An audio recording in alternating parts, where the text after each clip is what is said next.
Hi guys, this is Mama Vlog. Welcome to my video.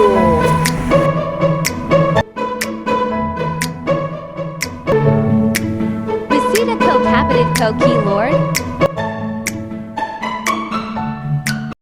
For today's video, ako po'y pupunta sa aming market.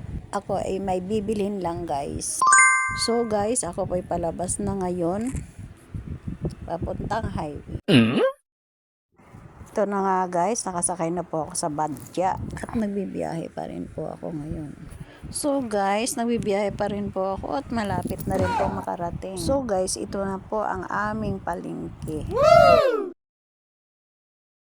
Ito na po ako ngayon sa nagtitinda ng kamuting kahon. Magluluto po ako ng kamuting kahon na may gata, may halong tanlad at merinda po namin. So guys, ang aming pauwi na. Nakasakay ulit sa Badya guys.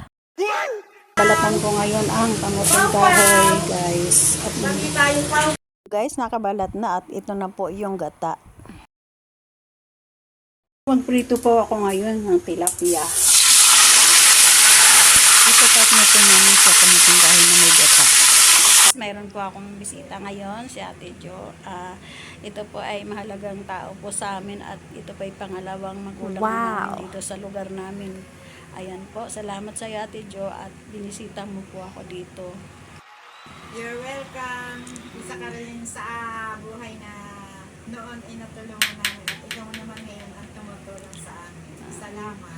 God bless po Ate Jo. Salamat din po sa pagbisita mo dito sa aming tahanan at natutuwa po kami. Balik lang po namin hinil sa inyo ang inyong kabutihan sa amin. Dating walang-wala kami po. Nandyan po kayo nakasuporta sa amin. Thank you po ng marami. Kung hindi dahil sa kanila, hindi po kami makarating sa lugar na ito. At hindi maging maayos ang buhay namin dating walang direksyon. Kung hindi po dahil sa kanila, hindi namin makilala ang Panginoon. Thank you po. Thank you for watching. God bless.